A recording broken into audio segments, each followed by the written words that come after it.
examine the basic concepts in multimedia.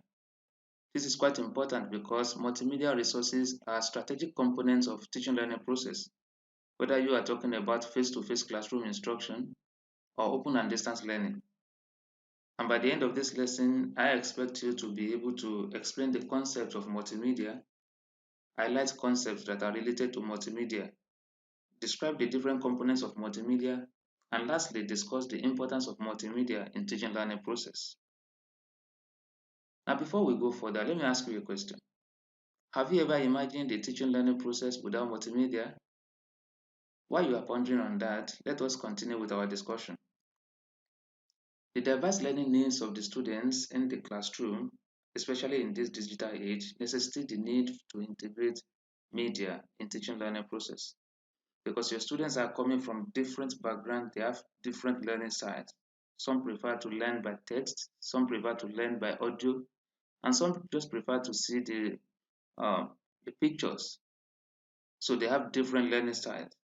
And these diverse learning styles necessitate the needs to integrate media in teaching learning process. Thus, we need to utilize media to engage these students and be able to deliver our content more effectively and appropriately to our students. Now, generally, media are resources that can be used to convey information to the audience. So we can define multimedia as the integration of different media components like text, audio, video, graphics, and simulation, and so on, to communicate with the students. Now take note of all these words that I've highlighted here. The text, the audio, video, graphics. These are what we call the elements of multimedia. They are multimedia elements. And they are elements that should be present in your instructional content to engage your learners, different categories of your learners in the instructional process. In the ODL setting, for instance, it is the responsibility of the tutor to use multimedia to engage learners in the instructional activities. And that is what I'm doing here. You know, you are learning at a distance. You might not see me now, but you will see this package, you will see this video, and you will watch the video and learn. So whether you are in ODL setting or you are in face-to-face classroom instruction, you need to know about these multimedia resources and be able to use these resources effectively to engage your students in the classroom. Now let's quickly look at the concept related to multimedia. And when you are talking about multimedia, you need to talk about some concepts that are closely related to multimedia. We should talk about technology, we talk about teaching, we talk about learning. So let's consider all this one after the other. Now let's quickly consider technology. Technically, technology refers to all tools, procedures, and platforms that human beings use to control and develop the environment. Now, they are not, technology is not only the devices that you see, okay, like computers, like mobile phones, and some other things like that. It might be procedure, it might be platform. For instance, your virtual learning environment. And in the education setting, technology involves tools, platforms, and procedures that are used to facilitate teaching learning process. That is important. The main aim of using technology in instructional process, and by extension, the main aim of using media in instructional process is to facilitate teaching learning process.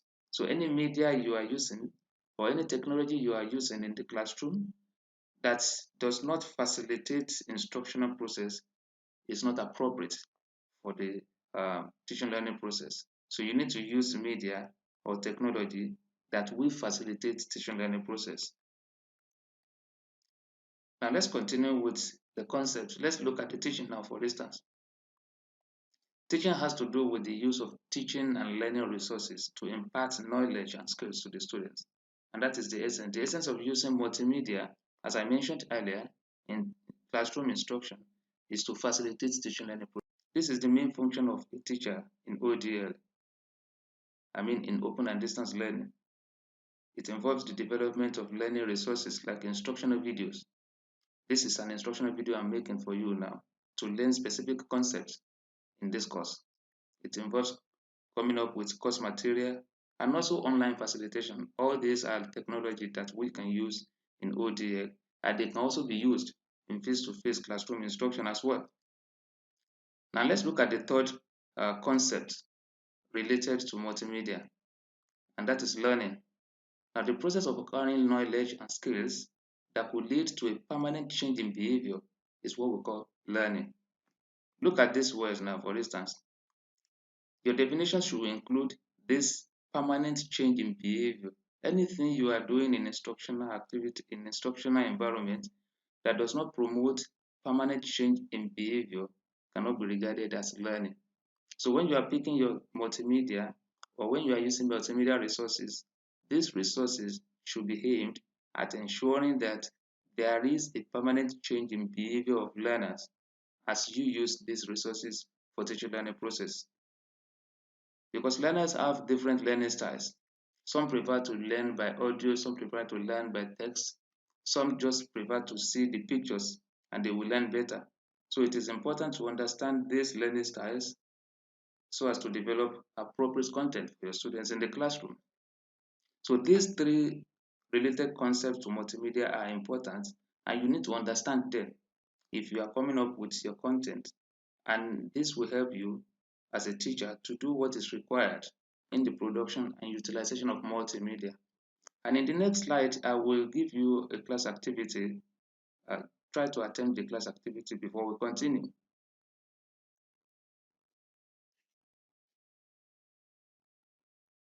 I hope you have attempted that class activity. So let us continue.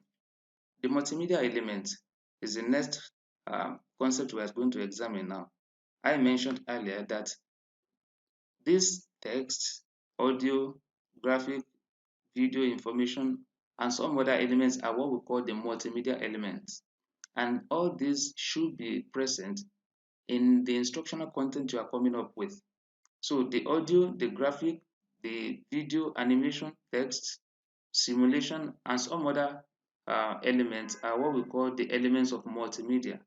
And these are all the things you need to put in place and ensure that they are all present in your instructional content as you are coming up with your content for students. This will help you to engage different categories of learners in your classroom. Now let's examine this in detail. Now, the print-based, which is the text-based material, they include the text materials like self-instructional materials, textbooks, and so on. Now, for instance, the course material for this course, EDT830, I believe all of you have the course material. It's an example of print-based ODL material.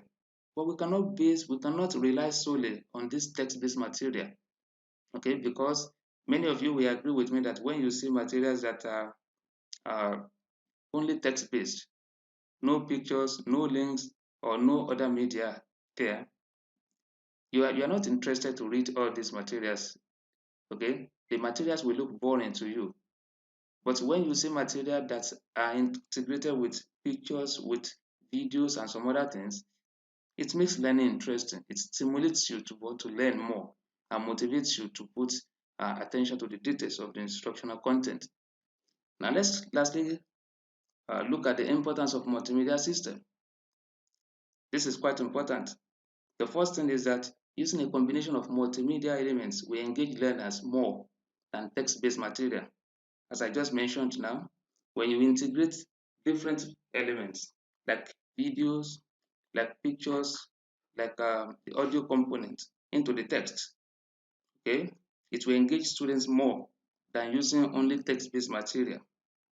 Another importance is that the teacher or the tutor is able to cater for the diverse learning needs of the learners. As I mentioned earlier on, if you use multimedia resources, okay, you are able to cater for different learning styles of your learners. For instance, the audio components can cater well for students with visual needs or visual impairment, for instance, okay? And in your classroom, you don't have power over who comes to your classroom as a student. You just enter your classroom, you meet your student there, and you have the responsibility to take care of all of them, whether they are visually impaired, whether they have hearing impairment, or any other deformity. You need to take care of them. And the only way you can take care of them is to use these multimedia resources. Multimedia resources make learning more realistic. When students see videos, when they see animation, when they look at pictures, they see graphics, it makes learning more real to them. Okay? It will reduce the level of abstractness associated with some concepts. Also, the multimedia resources stimulate learners' interest. They will want to learn more when they have all these graphic designs, when they have pictures, when they have audio, when they have videos. And lastly, multimedia resources improve learning outcome. And if you are able to use all these elements to engage your learners, you will be able to cater for their learning needs. So as you are coming up with your content, I expect you to use all these resources and ensure that you cater for the learning needs of all categories of learners in your classroom. Thank you for watching. See you in the class.